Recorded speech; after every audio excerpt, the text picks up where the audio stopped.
Every single day, millions of people tune in to watch these faces deliver the latest celebrity gossip. They tell us who's dating who just got fired, and who's spiraling out of control. But here's the question nobody seems to ask. What happens when the people reporting the scandals become the scandal? These 10 names built entire careers on exposing others. What got exposed about them might surprise you. Harvey Levin, the man who rewired celebrity journalism. Before TMZ existed, celebrities could still control their own narratives. A hotel meltdown stayed quiet. A DUI disappeared with the right phone call. Then Harvey Levin came along and burned the whole system down. Levin launched TMZ in 2005, and within months it had broken stories that every major news outlet missed. The death of Anna Nicole Smith, Mel Gibson's now infamous anti-Semitic rant during a DUI stop, Michael Jackson's passing, TMZ reported it before any hospital confirmed it. That last one still raises eyebrows, because people wondered exactly how a gossip site beat every news organization on earth to that story. The answer, according to insiders, is money. Levin built TMZ on a controversial model, paying sources directly for tips, photos, and footage. That practice drew serious criticism from journalists who argued it corrupted the information chain and encouraged people to exploit private moments for cash. Levin never apologized for it. He called it efficiency. What makes Levin's story stranger is the pattern of who TMZ protects. Over the years, observers noticed that certain celebrities seem to get softer coverage despite major stories circulating about them. Critics have long speculated about whether Levin's personal relationships with some stars influenced what did and didn't make it to air. Nothing was ever proven, but the questions never fully went away either. And what happened next raised even more eyebrows. Perez Hilton, the blogger who made enemies out of everyone. At his peak, Perez Hilton was arguably the most feared name in celebrity media. He ran a blog out of his apartment and managed to make A-list celebrities genuinely nervous. His method was simple and brutal: post paparazzi photos, draw crude things on them, and write whatever he wanted with almost zero filter. The feuds piled up fast. Lady Gaga, who had once been his close friend, became a bitter enemy after a very public falling out. Will.i.am's manager physically assaulted him outside a club in Vancouver in 2009 after a confrontation, an incident that exploded across every entertainment outlet and made Hilton look like both a victim and a provocateur simultaneously. But the moment that genuinely damaged his reputation came when he repeatedly outed celebrities as gay before they were ready to come forward themselves. For years, he defended it as journalism. Then, the cultural conversation shifted. He eventually issued a public apology, calling his past behavior cruel and immature. Whether people accepted that apology depended heavily on who you asked. Since then, he's tried to reposition himself as a more positive figure, talking about fatherhood, wellness, and mental health. Some fans embraced the new version. Others never forgot the old one. But Perez was just getting started compared to what came next. Nancy Grace, the anchor who crossed a line nobody came back from. Nancy Grace built a career on one single setting: outrage. Every case she covered on her HLN show got the same treatment: presume guilt, prosecute on air, and never let the facts slow down a good narrative. For years it worked. Her ratings were strong and her audience was loyal. Then came Melinda Duckett. In 2006, Duckett, a young mother whose toddler son had gone missing, appeared on Grace's show. The interview was relentless. Grace pressed her repeatedly on where she had been when her son disappeared, implying guilt without ever stating it directly. The day after the interview was recorded, Duckett took her own life. The episode aired anyway. The fallout was severe. Duckett's family sued. Critics called Grace's tactics dangerous and irresponsible. Grace defended herself, claiming she was trying to find a missing child. The lawsuit was eventually settled. The missing boy, Trenton, was never found. It didn't stop her career immediately. She continued for years, but it permanently altered how the industry viewed her. By the time she left CNN HLN in 2016, her departure felt less like a retirement and more like an ending that had been building for a long time. What followed her exit from cable news was a quieter kind of controversy. Ryan Seacrest, the smile that never slipped. Ryan Seacrest is everywhere. American Idol, E! News, Live with Kelly, New Year's Rockin' Eve. The man has been a constant, grinning presence in American entertainment for over 2 decades, and his brand has always been safe, polished, and relentlessly likable. Which is why the 2017 allegation hit differently. His former stylist, Susie Hardy, came forward during the height of the Me Too movement and accused Seacrest of repeated sexual harassment and misconduct during their time working together at E! News. She described multiple incidents spanning years. Seacrest denied everything. E.'s internal investigation cleared him, though Hardy and her attorney disputed how that investigation was conducted, claiming it was neither independent nor thorough. The story faded faster than many expected. Seacrest kept his jobs. His contracts were renewed. He continued hosting some of the biggest events on television. To his supporters, the investigation's outcome was proof of innocence. To his critics, it was proof of how much money and connections could insulate someone from accountability. Either way, the image of the untouchable golden boy had developed its first visible crack. It wouldn't be the last time a familiar face turned out to be more complicated than their on-screen persona suggested. Wendy Williams, The Fall of an Empire. For over a decade, Wendy Williams sat in that orange chair and said whatever she wanted about whoever she wanted. She had a gift for it, sharp, funny, unfiltered, and completely unbothered by consequences.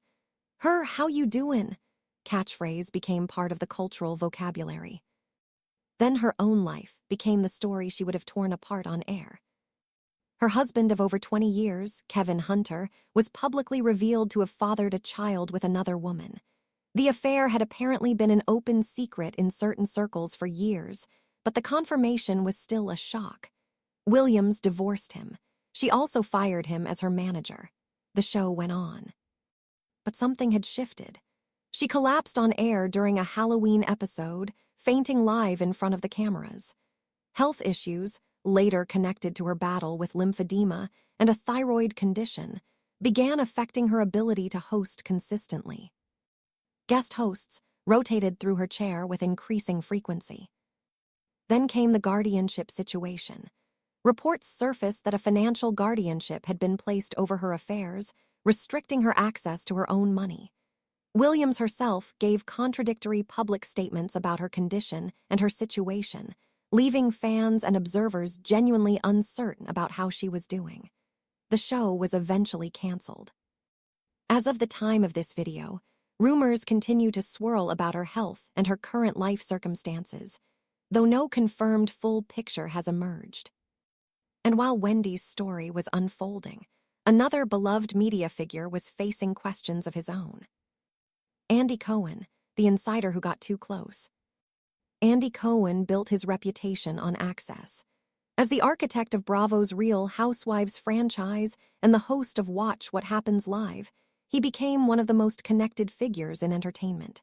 He was the guy celebrities called friends, not just interview subjects. That closeness has always been the source of both his appeal and his criticism. When you're genuinely friends with the people you're supposed to be covering, where does journalism end and brand protection begin? The more pointed controversy came when multiple industry figures began raising allegations about behavior at his shows, after parties, and events. Reports suggested a culture where substances were freely available and boundaries were blurry. Some former guests described environments that made them uncomfortable. Cohen denied wrongdoing, and no formal legal action resulted from the claims. But the conversation added complexity to an image that had previously been one of television's most uncomplicated success stories. He remains one of the most powerful figures at NBC Universal. His fan base is fierce and loyal, but the portrait that emerged over the past few years is more layered than the charming late-night host persona that made him famous. Not everyone in this world lost their footing because of their own actions, though. Sometimes the person next to you drags you down with them. Chen Moonves, standing by the wrong man. Chen had spent decades building one of the most stable careers in television. The Talk, Big Brother, a warm, respected presence that audiences genuinely liked.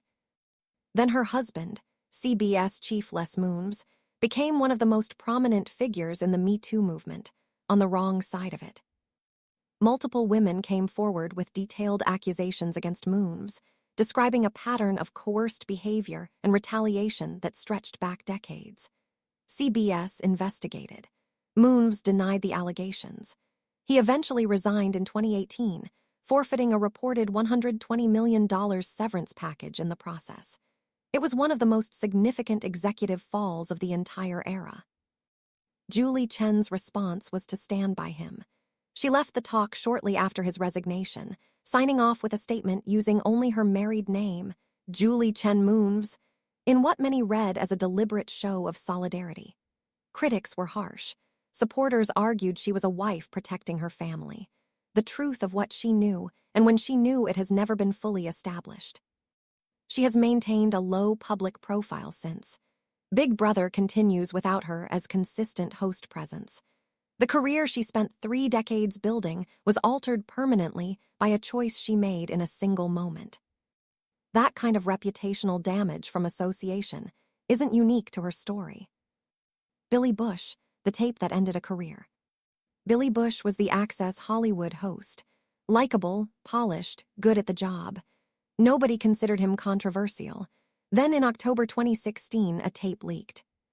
The recording, made during a 2005 Access Hollywood bus ride, captured a conversation between Bush and Donald Trump discussing women in terms that were explicit and widely condemned.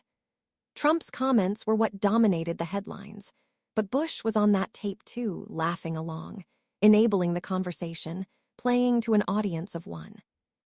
NBC suspended him almost immediately. He was let go from Today, the show he had just joined, within days. The career he had spent years building collapsed in roughly 72 hours. Bush later wrote a New York Times op-ed acknowledging what happened, expressing regret, and describing the dynamic on that bus as one where he felt pressure to perform for Trump. Some people found that explanation credible and humanizing. Others found it insufficient. He has attempted a return to media in the years since, with limited success. The tape didn't just end a chapter, it redefined how his entire career would be remembered. Some endings, though, come not from a single moment, but from a single carelessly chosen sentence. Giuliana Rancic, one comment, permanent consequences. Giuliana Rancic spent years as one of the most recognizable faces at E! News. She covered red carpets, award shows, celebrity interviews, all of it with a professional warmth that kept her in that seat for over a decade. Then, during a Fashion Police segment in 2015, she commented on Zendaya's Oscars look, specifically her dreadlocks, saying the style made her look like she probably smelled of patchouli or marijuana. The backlash was immediate and overwhelming. Zendaya, then 18 years old, responded publicly and directly, calling out the comment as rooted in racial stereotypes. The response resonated widely and shifted the conversation from a fashion opinion into something much larger. Rancic issued an apology. Co-host Kelly Osbourne resigned from the show in protest. The entire Fashion Police franchise was essentially destabilized by the fallout. Rancic has spoken about the incident multiple times since, calling it a painful and humbling lesson. She was already a public figure known partly for her breast cancer diagnosis and treatment, a story that had generated genuine public sympathy. The 2015 incident complicated that narrative in ways she is still navigating. The last name on this list managed to accumulate controversies from 2 completely different decades. Mario Lopez, the comeback kid with a complicated past. Mario Lopez has been a television fixture since his Saved by the Bell days. As host of Extra and a recurring presence across multiple networks, he became one of those faces the industry just kept using: reliable, telegenic, broadly likable. But the 2019 resurfacing of a 1990s rape accusation stopped that momentum cold. A woman had come forward years earlier with allegations against Lopez from the 90s. The accusation had largely faded from public awareness. Then the internet found it again, and it spread rapidly. Lopez denied the allegations. No charges were ever filed, but the timing of the resurgence, at the height of a cultural reckoning around sexual misconduct, meant it couldn't simply be dismissed as ancient history. What compounded his problems, that same year was a separate controversy. In a podcast interview, Lopez expressed views on parents supporting transgender children that were widely characterized as dismissive and harmful. He faced sharp criticism from LGBTQ+ advocates and organizations.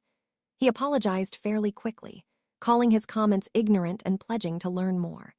Whether that response was genuine or merely calculated crisis management is a question his critics continue to ask. He kept his jobs, he kept his profile, but the clean-cut image that had defined his public life for 30 years had absorbed more damage than it ever had before. The names behind the news. 10 names, 10 careers built on telling other people's stories, and underneath every single one of them, a story they never planned for anyone to tell about them. That's the part the industry doesn't advertise. The people who decide what counts as news, which scandals get coverage, and which ones quietly disappear, they aren't neutral. They have relationships, biases, blind spots, and skeletons of their own. The camera that made them powerful is the same one that eventually turns around. So the next time one of these faces looks into the lens and tells you what a celebrity did wrong, maybe ask yourself who's going to tell their story, and whether anyone actually will.